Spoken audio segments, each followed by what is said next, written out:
Assalamualaikum warahmatullahi wabarakatuh.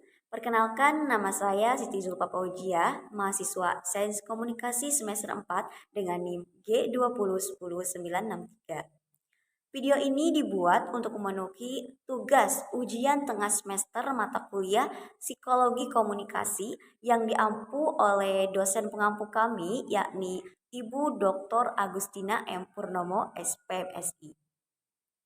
Dalam kesempatan kali ini, saya ingin menjelaskan satu jurnal internasional yang telah saya terjemahkan ke dalam bahasa Indonesia. Judul jurnal ini adalah Evolutionary Psychology, a Framework for Strategic Communication Research, atau yang memiliki arti Psikologi Evolusioner, kerangka kerja untuk riset komunikasi strategis. Psikologi evolusioner menyatakan bahwa pikiran manusia terdiri dari mekanisme kognitif yang berevolusi dan berkembang melalui evolusi dan seleksi alam.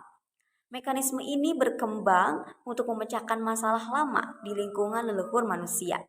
Dengan demikian, artikel ini berpendapat bahwa mengadopsi psikologi evolusioner sebagai kerangka kerja untuk penelitian komunikasi strategis dapat meningkatkan pemahaman tentang mengapa komunikasi strategis itu ada dan bagaimana cara kerjanya. Lalu, psikologi evolusioner juga dapat digunakan sebagai konsep heuristik yang melengkapi tubuh pengetahuan yang ada dengan berfokus pada susunan psikologi komunikasi strategis manusia. Definisi komunikasi strategis itu sendiri adalah sebagai praktik komunikasi yang disengaja dan bertujuan yang dilakukan oleh agen komunikasi di ruang publik atas nama entitas komunikatif untuk mencapai tujuan yang ditetapkan. Nah, komunikasi strategis ini lebih mungkin berhasil jika motif dasar manusia dipicu oleh sarana komunikatif dibandingkan jika tidak demikian.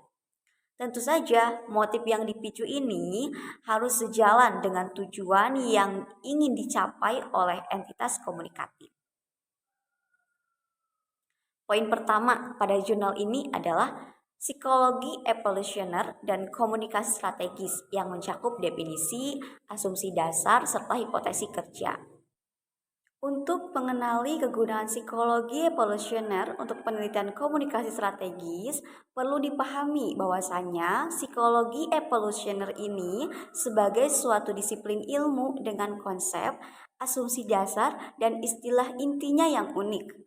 Konsep pertama yang paling mendasar adalah teori evolusi melalui seleksi alam yang dicetuskan oleh Charles Darwin. Lalu, seleksi alam ini didefinisikan sebagai proses umpan balik yang didorong oleh reproduksi diferensial dari desain alternatif. Rancangan seleksi alam yang bekerja itu disebut dengan adaptasi.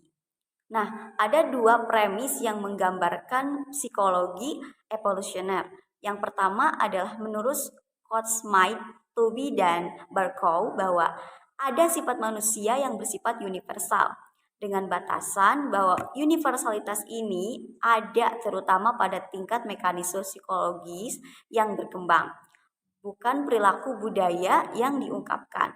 Sifat manusia ini mengacu pada asumsi yang masuk akal bahwa susunan pikiran manusia dan mekanisme psikologis yang terdiri darinya bersifat universal. Premis yang kedua, mekanisme psikologis yang berevolusi ini adalah adaptasi yang dibangun oleh seleksi alam sepanjang waktu evolusioner. Singkatnya, evolusi ini memiliki seleksi alam seperti yang dijelaskan oleh Darwin menghasilkan dan membentuk pikiran manusia. Lalu, premis yang ketiga, struktur pikiran manusia yang berevolusi disesuaikan dengan cara hidup para pemburu pengumpul Pleistocene dan tidak harus dengan konsep modern kita.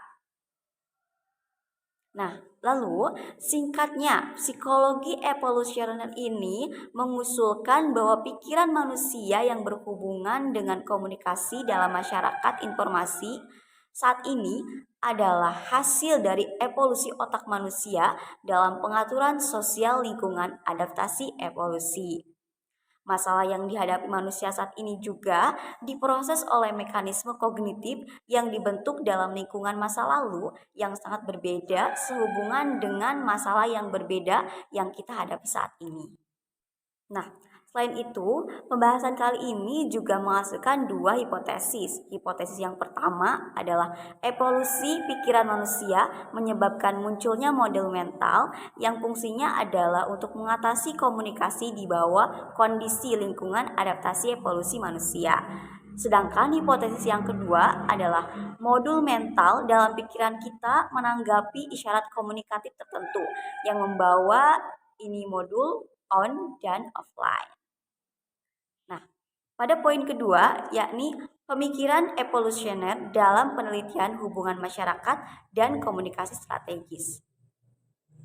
Greenwood secara eksplisit menghubungkan teori evolusi dengan teori hubungan masyarakat. Greenwood juga mengidentifikasi mekanisme adaptif utama yang diusulkan oleh psikologi evolusioner seperti deteksi penipu, kerjasama, timbal balik, dan altruisme timbal balik, dan dia merefleksikan pentingnya mereka untuk hubungan masyarakat. Tapi sekali lagi, meskipun benar bahwa konsep-konsep ini secara langsung dapat diterapkan pada konsep hubungan, serta pada konsep komunikasi simetris, dua arah, dan teori keunggulan, Greenwood hanya secara kasar menggambarkan potensi teori evolusi ini untuk penelitian hubungan masyarakat, apalagi komunikasi strategis. Jadi kesimpulannya bahwa praktik komunikasi ini harus menyadari pentingnya peran kepentingan pribadi serta konflik. Poin selanjutnya yaitu tentang penelitian komunikasi strategis dalam kerangka psikologis evolusioner. Kemampuan untuk menggunakan komunikasi secara strategis adalah fitur penting manusia. Beradaptasi dengan lingkungan sosialnya secara komunikatif bagi nenek moyang kita sama pentingnya dengan adaptasi terhadap lingkungan alam. Misalnya, warna kulit ini merupakan adaptasi dari sinar matahari di daerah tropis. Nah, intinya untuk melakukan penelitian dalam komunikasi strategis dengan pola pikir evolusioner, kita harus berasumsi bahwa ada beberapa modul di otak manusia yang bersangkutan dalam arti luas dengan komunikasi dalam lingkungan sosialnya. Menerapkan psikologi evolusioner ini ke bidang komunikasi strategis adalah tugas yang sulit karena berbagai alasan. Psikologi evolusioner sendiri mengandung berbagai macam teori rank yang berbeda yang terkadang membuat prediksi berbeda ini mengenai fenomena yang salah. Poin selanjutnya yaitu komunikasi strategis memicu motif mendasar dengan memancarkan isyarat. Nah, jelas bahwa di lingkungan abad ke-21 ini kita sangat berbeda dari lingkungan tempat spesies kita berevolusi. Banyak fenomena komunikasi modern dapat dianggap sebagai mekanisme psikologis yang tidak cocok berkembang di lingkungan kita sekarang. Nah, keakraban di antara para prajurit isyaratnya seperti ini. Keakraban di antara para prajurit tidak muncul begitu saja. Itu dibuat dan dipelihara oleh upaya organisasi yang berkelanjutan dan penggunaan komunikasi yang strategis. Menempa ikatan keakraban di antara tentara juga dapat dicapai dengan menggunakan motif evolusioner seperti perawatan kerabat, selama in group komunikatif yang saat pelatihan dan kemudian dalam pertempuran. Komunikasi strategis juga menciptakan sistem pemicu isyarat yang dimodelkan pada kepedulian manusia terhadap kerabat dekatnya.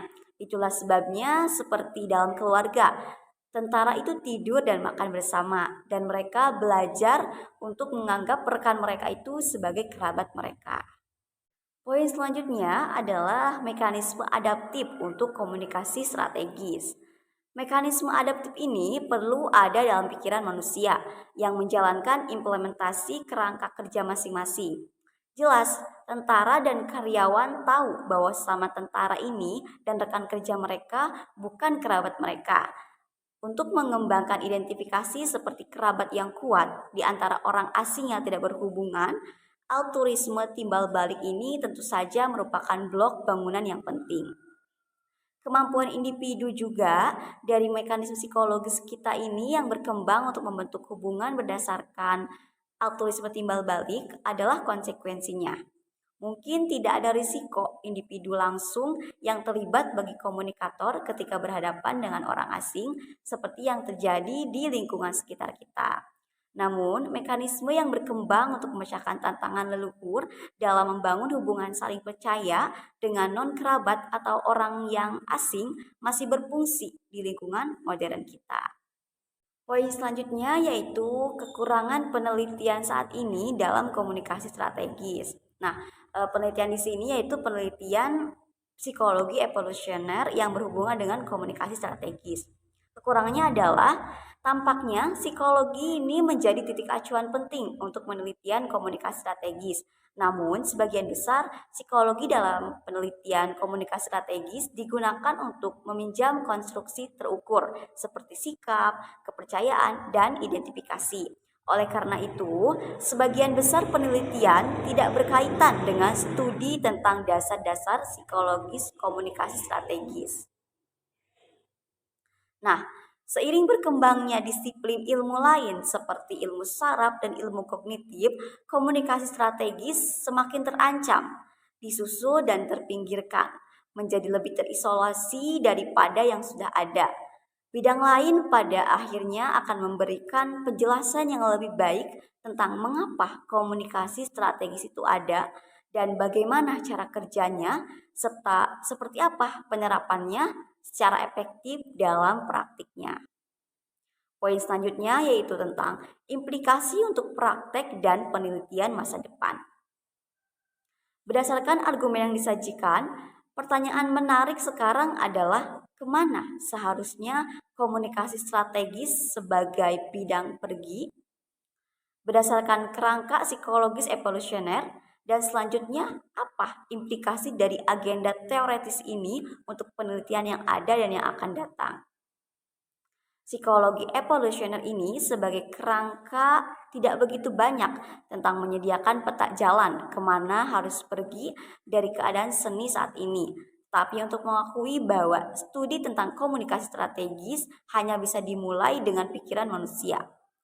Untuk meneliti implikasi dan konsekuensi modul kognitif untuk komunikasi strategis, penelitian ini perlu memadukan antara pengetahuan dan metode dari berbagai bidang seperti ilmu kognitif, psikologi, antropologi, sosiologi, pemasaran, dan ilmu komunikasi.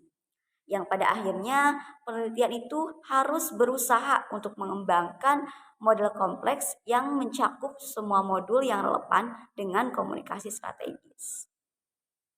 Baik, kesimpulannya adalah mengingat pemahaman Notaf tentang komunikasi strategis sebagai studi tentang bagaimana bias dalam persepsi dan kognisi sosial secara sistematis ini dieksploitasi oleh subkelompok masyarakat untuk mengatur perilaku orang lain demi keuntungan mereka, yaitu seperti untuk membuat dan memelihara hak istimewa. Orang dapat memastikan bahwa psikologi evolusioner memiliki banyak hal untuk diusulkan tentang bagaimana mekanisme ini bekerja dan mengapa mereka ini ada. Argumen yang diuraikan dalam artikel ini juga menyiratkan bahwa komunikasi strategis untuk mencapai tujuannya itu harus memanfaatkan sifat manusia dengan memicu motif mendasar yang terhubung ke modul mental dalam pikiran. Komunikasi strategis juga dapat memicu komunikasi yang berbeda, misalnya dialog atau mentalitas Bandcamp. Penelitian dalam komunikasi strategis juga diinformasikan oleh pemikiran evolusioner dapat membantu mendamaikan bidang ini dengan kekurangan teoretis dan empirisnya dengan menyediakan kerangka kerja yang koheren dengan model dan hipotesis yang diuji. Terus ini juga mungkin membantu untuk mengakhiri keadaan isolasionisme yang berada di lapangan. Baik, mungkin itu saja yang bisa saya jelaskan mengenai jurnal tersebut. Kurang dan lebihnya mohon maaf. Wassalamualaikum warahmatullahi wabarakatuh.